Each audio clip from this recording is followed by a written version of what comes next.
DSDP members.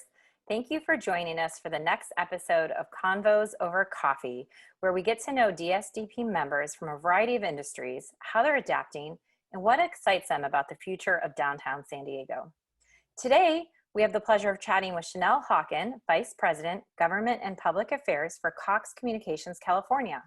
She provides leadership and strategic direction to the government, community, media, and public relation functions for Cox California's markets, which includes San Diego, Orange County, Palos Verdes, and Santa Barbara. She also serves as Vice Chair of the Board of Directors and Co-Chair of Membership for DSDP. Hi, Chanelle, and welcome to Convos Over Coffee. Hi, Betsy. Thanks so much for having me. Got my Cox coffee cup here with the San Diego downtown skyline, so I'm feeling pretty good about this interview. Very good. Thank you for representing. So how are you doing, and how are you adjusting personally through all of this? Well, we are an internet service provider. So as you can imagine, things are very busy. I would say if we weren't in the middle of a pandemic and if my work was maybe about 25% lighter, there's just been a lot of interesting, legal and policy issues that we're working through as a company. So making sure that our schools are connected right now and working with the school districts is really our big focus. So the next 45 days as digital learning ramps up, to make sure that we have the capacity in our network. Thank God we have gig service everywhere, and we've over the years been able to invest. Downtown San Diego was a prime example of that. I think we're in a pretty good position, but we just want to make sure that both they have the connectivity at the schools, and we also work with a device provider as well to make sure that our school districts are ready. As a parent of 2 young children, I know how important that is. And I would say personally, my husband's a school teacher. I have two kids, 8 and 10. They're in different school districts. So, every day there's a new plan of maybe my husband might be going in and my kids are doing distance learning. So we're just trying to, like all parents right now, work through the logistics of what that's going to look like. As I'm just busier than ever. So they're in camp this week. So it's nice. It's nice, but weird to have the house pretty quiet. But we've been outside a lot. We go to the beach. We've been surfing, camping when we can. Just being outside certainly helps. And thank God for our community pool. I'll say that's been really nice. We're really glad that's still open. So just getting the kids out there and not being cooped up, with devices inside the house seems to be working well for us. Great. And you're dealing with 4 counties, dozens of school districts, and doing it really well. But how has Cox had to pivot since mid-March? Oh my goodness. Yeah, I think we have over 50 cities that we're working with in our footprint. A lot of people obviously know Cox and San Diego, but we are statewide. I'm not going up to Sacramento as much, a lot of virtual, so that's nice on the lobbying front. But I'll just give you a good example. When the governor first announced a shelter-in-place orders, that was at about 7:30 at night. We have technicians that were until then going into people's houses, and some other companies kind of kept some of that, but we wanted to make sure that we were keeping our employees safe, keeping our customers safe. So I literally worked through the night to work on regulations so that we changed our business. So we have an over 90% success rate of using virtual reality, using FaceTime. I've had technicians connect elected officials through their window or in their garage. So it was just something that we never really thought of. And now that we're bringing folks back in, there's a lot of work to be done, but just thinking about doing your job in a creative way. I will say political fundraisers and lobbying is probably not as effective when you're not in person. So that's been, more difficult. And I think we've had to structure our team. If you are younger and maybe newer to the team and don't have the relationships already with some of the elected officials, I think it's harder. So I've had to get more engaged as well in some of the day-to-day activity, which for me, frankly, is pretty fun. So working with some of our old friends, but it's definitely been different. And how we respond to our customers is even more important. How we monitor social media to make sure that people are getting good service from our company is also really important. Great. And, you know, Cox Communications has been innovative for a long time. I mean, you can tell us a little bit about your history, but what potential opportunities have you identified for your industry or for the San Diego market in particular? Well, what we found, because our Connect to Compete program, which is our low income service, it's $9.95 a month, no contract, no fees for students K through 12. The reason why we've been so focused on education throughout the company's history is we're private, we're headquartered in Atlanta, and we were founded by James Cox, who was a school teacher. So honestly, all of the work that we've been doing for years on our Connect to Compete program, a lot of other companies have just started to roll out these programs, has really helped us. We've had goals for connectivity, and so James Cox he was teacher, ran for governor and was successful in Ohio, and then ran for president with FDR as his running mate, lost to Warren G. Harding. I think a lot of people probably in retrospect are sad about that. But then he went on to create newspapers and TV and cable and then internet. But for instance, in San Diego Unified, we started off with 50% connectivity for our C2C eligible customers. So any of the students that are, free lunch, reduced lunch qualified, any kind of public assistance. So we started off in a really good place, and we are now at 98% connectivity.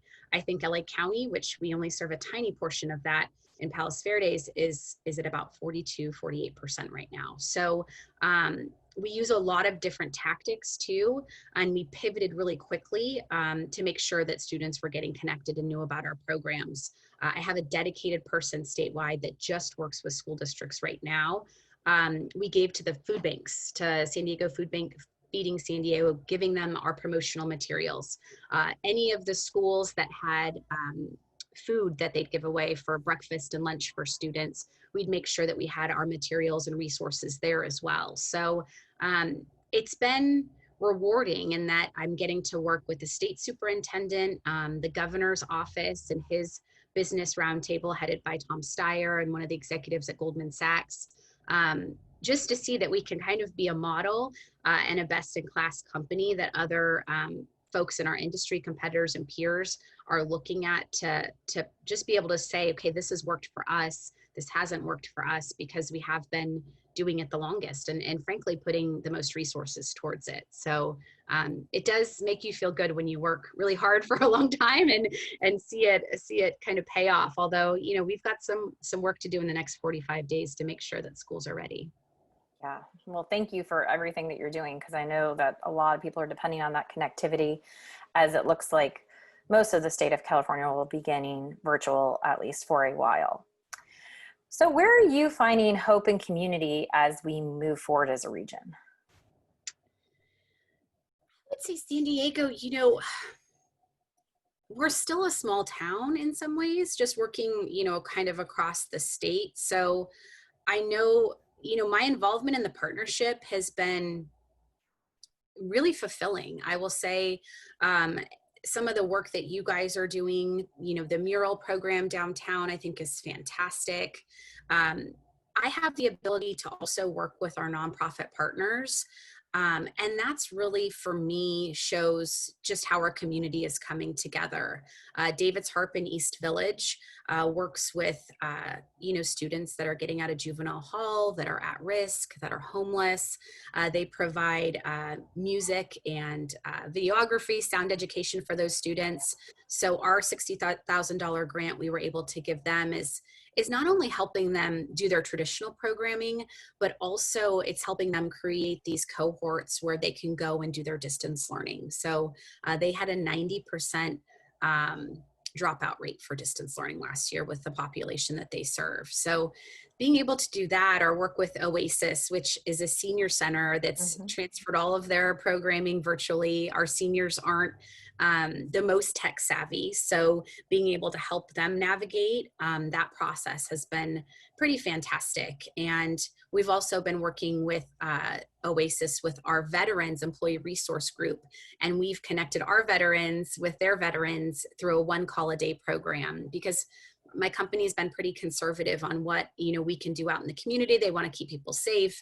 And so it's literally just calling seniors, and touching base with them, multiple times a week. And those have created lifelong relationships with our employees and kind of given them something to do. And then the seniors they're very isolated right now. So I think it's been a real win-win.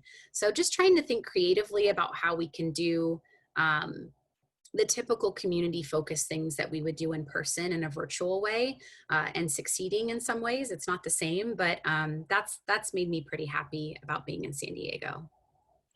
And thank you so much to Cox Communications for creating a sense of community, although virtually, but it's so true. There's so much isolation, especially in the senior population, and then maybe in some of the youth that don't have the same resources. So really appreciate everything you're doing to connect them back to one another and to all of us.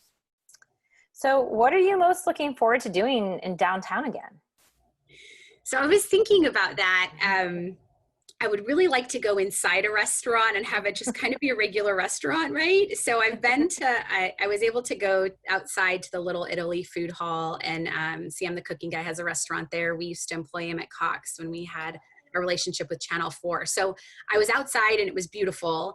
I love the Pendry. It'd be really nice to go to Provisional Kitchen and have a nice, date night, I would say. I know that we would, as being an officer in the downtown partnership, we would do our once a month meetings and we'd walk downtown, and, that hasn't happened. Being able to go to Core Power, I'll say, in downtown or up in Encinitas. They opened for a short period of time, and I tried it a few times with my mask. It was really hard to do hot yoga with weights with a mask on, but I did it. I thought I was going to pass out. Doing yoga in my backyard or in my living room with my sweaty husband is not ideal, I'll just say. But downtown has so many opportunities to thrive. And, Petco, we have a huge relationship with the Padres, and being able to be invited to some of their, drive-in events and things is fantastic. But just being able to be there with our business clients, with our community partners, that is something it's quintessential San Diego. And having that whole season where we were looking forward to, all the events that we were going to do there, and having to postpone it has been pretty sad. So it's a lot of fun stuff I'd like to do downtown when it's all ready to go. Yeah, there's a lot to look forward to. And the final question, in your beautiful Cox Communications coffee mug, what do you wish was in that cup right now? It's been a morning, I'm going to say. I think probably a spicy margarita from Puesto. I was able to go there when it first opened, and I was working downtown, and it's always been just a really great place. And so I do like a good margarita. And the spicy ones are fun, not too spicy, but that would be nice, particularly today. It's been a busy one already. Let's plan on that. Let's have our first DSDP officers meeting at Puesta when we can do them in person. That would be a lot of fun.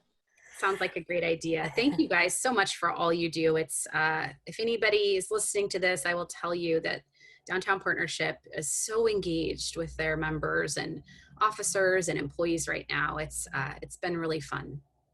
Well, thank you so much, Chanelle. Thank you for today and your dedication to the vibrancy and investment in downtown San Diego. If you would like to reach Chanelle, you can find her contact info in the email for this video. And we look forward to seeing you all next time as we have a conversation over coffee with another DSDP member. So for everybody out there, stay safe, stay strong, and thank you for your commitment to our organization and the economic prosperity and cultural vitality of downtown San Diego.